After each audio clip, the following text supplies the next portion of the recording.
Hello बच्चों, सभी को सुप्रभात। Welcome to CR international school online classes. कक्षा 7वीं, विषय हिंदी। और आज हम पढ़ेंगे हिंदी की क्लास में हमारा जो टॉपिक चल रहा था लेसन 4 वाक्य। ठीक है, हम वाक्य के बारे में पढ़ चुके हैं। थोड़ा सा वाक्य किसे कहते हैं, वाक्य के अंग कितने होते हैं वो पढ़ चुके हैं। आज हम अपनी क्लास में शुरू करेंगे वाक्य के भेद, कि वाक्य के भेद कितने आधारों पर किए जाते हैं। तो आपको मैं बता दूं कि वाक्य के भेद हमें 2 आधारों पर किए जाते हैं। एक तो रचना के आधार पर, रचना का मतलब एक और भी होता है बनावट, कि हमारे वाक्य की बनावट कैसी है। तो उस आधार पर हम वाक्य के 3 भेद करते हैं। और अर्थ, यानी कि हमारे वाक्य का अर्थ क्या निकल रहा है, इस आधार पर भी वाक्य के भेद किए जाते हैं। वो हम अगली क्लास में पढ़ेंगे। आज हम सिर्फ वाक्य के भेद 2 आधारों पर किए जाते हैं, रचना के आधार पर और अर्थ के आधार पर। रचना के आधार पर अर्थ के भेद 3 होते हैं, सरल वाक्य, संयुक्त वाक्य और मिश्रित वाक्य। ये तीनों रचना के आधार पर वाक्य के भेद हैं। इन भेदों के बारे में मैं अभी आपको लिखकर इनकी डेफिनेशन बताती हूँ और उनको समझाती हूँ। देखो बेटा, रचना के आधार पर वाक्य के भेद। रचना के आधार पर अभी मैंने बताया था वाक्य के 3 भेद होते हैं। हम पहला पढ़ रहे हैं सरल वाक्य। कि सरल वाक्य कौन से होते हैं? जिस वाक्य में एक विधेय होता है उसे सरल वाक्य कहते हैं। जैसे देखिए, जैसे क्या होता है, अब आप क्या कहते हैं कि कल आपने को मैंने पढ़ाया था उद्देश्य और विधेय। उद्देश्य को हम एज ए कर्ता लेते हैं, as a subject, as a कर्ता।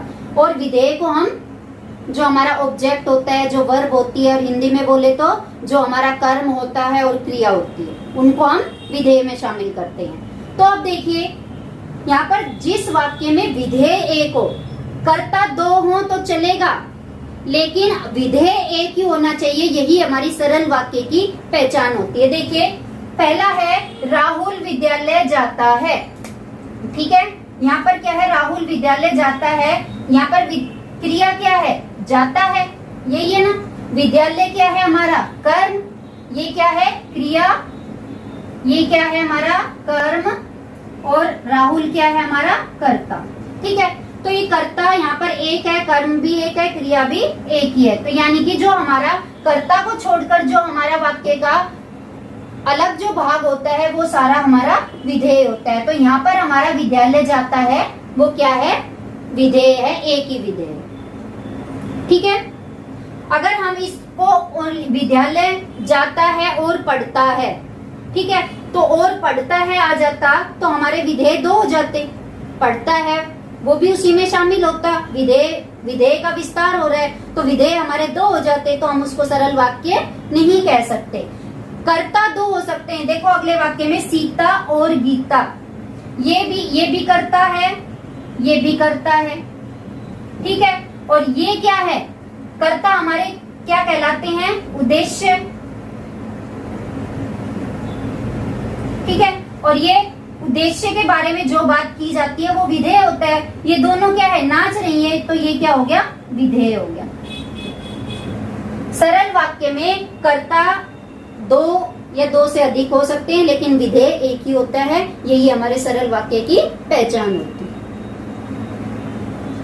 दूसरा आता है बेटा संयुक्त वाक्य। संयुक्त वाक्य क्या होता है, जिस वाक्य में 2 या 2 से अधिक सरल वाक्यों को समुच्चय बोधक अवयव द्वारा जोड़ा जाए उसे संयुक्त वाक्य कहते हैं। जैसे, अब इसकी डेफिनेशन और एग्जाम्पल को जब समझाते हैं तो डेफिनेशन जल्दी याद होती है। देखिए, जिस वाक्य में 2 या 2 से अधिक सरल वाक्यों को समुच्चय बोधक अवयव द्वारा। अब समुच्चय बोधक अवयव कौन से होते हैं, जो 2 वाक्यों को जोड़ते हैं। जैसे, मोहन बीमार था इसलिए स्कूल नहीं आया। तो मोहन बीमार था और इसलिए से पहले मोहन बीमार था और इसलिए के बाद में स्कूल नहीं आया। इन दोनों वाक्यों में ही आपका एक एक विधेय है। ठीक है, और उस वाक्य को इसलिए जो एक समुच्चय बोधक शब्द है उसने जोड़ लिया है। अभी दूसरा वाक्य देखिए, नानी घर आई और कहानी सुनाई। अब ये जो वाक्य है, वाक्य का एक टुकड़ा ये है और एक टुकड़ा ये है। ये दोनों ही बेटा सरल वाक्य हैं। आपको मैंने अभी बताया था जिन वाक्यों में एक विधेय होता है, या नानी के साथ में आप दादी भी लिख सकते हो तो भी ये सरल वाक्य होगा। ठीक है, दादी के साथ में मामी भी लिख सकते हो तो भी ये सरल वाक्य होगा। कर्ता तो हम बढ़ा सकते हैं लेकिन विधेय एक ही होगा।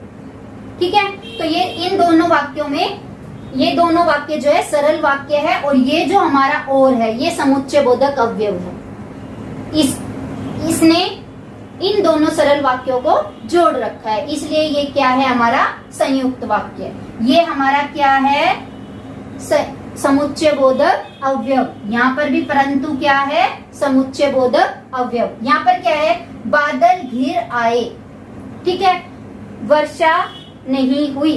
अब देखो, जब हम इन समुच्चय बोधकों को हटा देंगे तो ये सरल वाक्य बन जाएंगे ना। संयुक्त वाक्यों की पहचान यही होती है कि जब हम समुच्चय बोधक अवयव को हटा देते हैं तो जो हमारे सरल वाक्य होते हैं उनका एक अपना अलग से अर्थ हमें दिखाई देता है। देखो बेटा, नेक्स्ट आता है हमारा तीसरा भेद आता है रचना के आधार पर मिश्रित वाक्य। मिश्रित वाक्य क्या होते हैं, देखिए, वह वाक्य जिसमें एक मुख्य वाक्य हो और अन्य आश्रित उपवाक्य हो जिन्हें योजक के द्वारा जोड़ा जाए उसे मिश्रित वाक्य कहते हैं। जैसे अब देखो, ये आपको ये पता होना चाहिए कि एक तो योजक क्या होता है, एक आश्रित उपवाक्य क्या होता है और मुख्य उपवाक्य क्या होता है। ठीक है, देखिए बेटा, एग्जाम्पल से आपको समझ में आएगा। माँ ने पूछा कि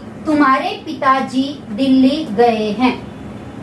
ठीक है, अब ये देखिए, मुख्य उपवाक्य क्या होता है, जिसमें कर्ता होता है। ठीक है, माँ ने पूछा, यहाँ पर पूछने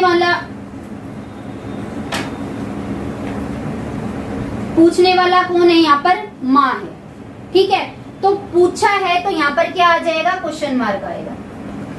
ठीक है, अब यहाँ पर ये हो गया हमारा मुख्य उपवाक्य और ये आश्रित उपवाक्य होगा, क्योंकि कर्ता जो है हमें इस टुकड़े में दिखाई दे रहा है। ठीक है, और ये जो की दिख रहा है ये आपको योजक है। योजक क्या होते हैं, जो कि दो वाक्यों को जोड़ने का काम करते हैं। आपको थोड़ा सा डाउट होगा कि संयुक्त वाक्य में तो संयुक्त वाक्य में समुच्चय बोधक अवयव द्वारा जोड़ा जाता है, और यहाँ पर जो वाक्य जुड़े होते हैं वो किससे जुड़े होते हैं, योजक के द्वारा। योजक का चिन्ह भी होता है बेटा और योजक के शब्द भी होते हैं। योजक का चिन्ह कौन सा होता है, बताइए कौन सा होता है। योजक का चिन्ह ये होता है छोटा सा डैश, आपने देखा होगा दो शब्दों के बीच में लगता है, जैसे माता पिता, सुख दुख, आना जाना, इस तरह जो उन दो शब्दों के बीच में होता है वो योजक चिन्ह होता है। और ये क्या है, योजक शब्द, योजक है। इसको शब्द तो नहीं कह सकते हम, ये योजक है, योजक।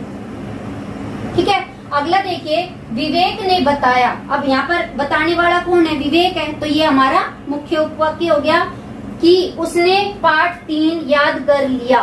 ठीक है, तो उसने बताया था, तो ये क्या हो गया हमारा आश्रित उपवाक्य, और ये योजक के द्वारा जुड़ा हुआ है। अब योजक बहुत सारे होते हैं, कि अभी आपको दोनों उदाहरणों में दिखाई दे रहा है, जब तब। अब क्या होगा, जब तब से आप कोई वाक्य बनाइए, जैसे जब वर्षा अच्छी होगी तो तब फसल भी अच्छी होगी। ठीक है बेटा, जब तब से हो गया जैसे वैसे, जैसे ही लाइट चली गई वैसे ही मुझे पसीना आ गया। तो यानी कि इसमें क्या होता है, एक वाक्य दूसरे पे डिपेंड होता है, और वो डिपेंड क्यों होता है, क्योंकि वो योजक के द्वारा जुड़ा हुआ होता है। ठीक है बेटा, देखिए बेटा, एक थोड़ा सा मैं आपको ये बताती हूँ कि जो हमारे वाक्य परिवर्तन होते हैं, कोई भी एक वाक्य आपको दे दिया जाए और उसको किसी दूसरे वाक्य में परिवर्तन करना हो तो कैसे करते हैं। जैसे एक वाक्य मैं लिख रही हूँ, अध्यापिका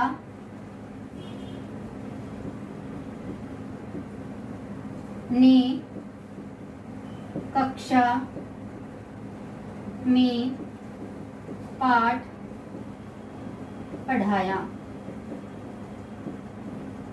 ठीक है बेटा, ये एक सरल वाक्य है। इसको संयुक्त में और मिश्रित में कैसे बदलते हैं ये देखिए। पहले देखिए सरल वाक्य में, सॉरी ये सरल वाक्य है। संयुक्त वाक्य में, संयुक्त वाक्य में कैसे बदलते हैं?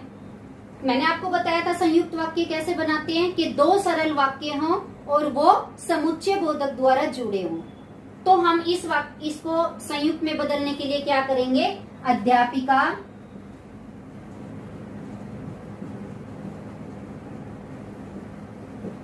कक्षा में आई और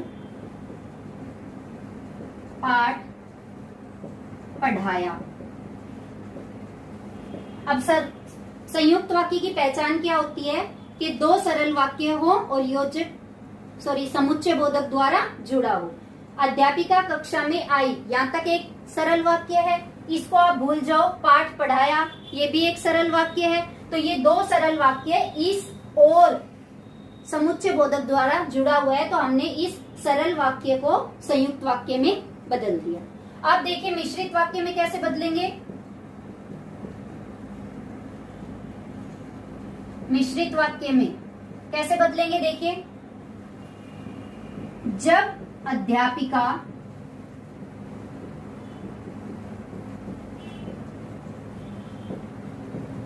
कक्षा में आई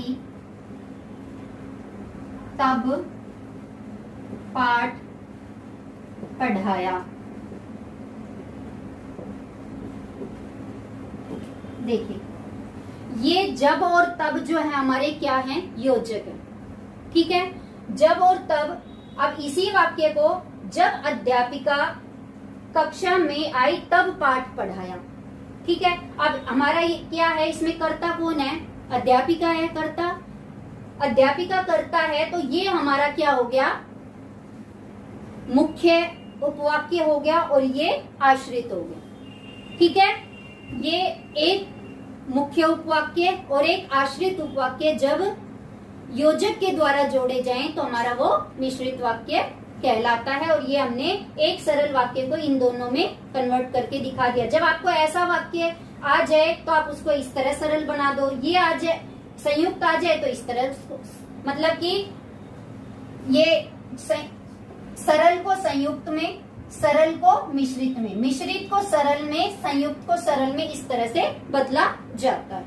ठीक है बेटा, ये आज आपको मैंने रचना या बनावट के आधार पर वाक्य के भेद बता दिए हैं, उनके वाक्य परिवर्तन भी आपको समझा दिया है। हम अगली क्लास में जो है अर्थ के आधार पर वाक्य के भेद पढ़ेंगे। तब तक के लिए bye, have a nice day.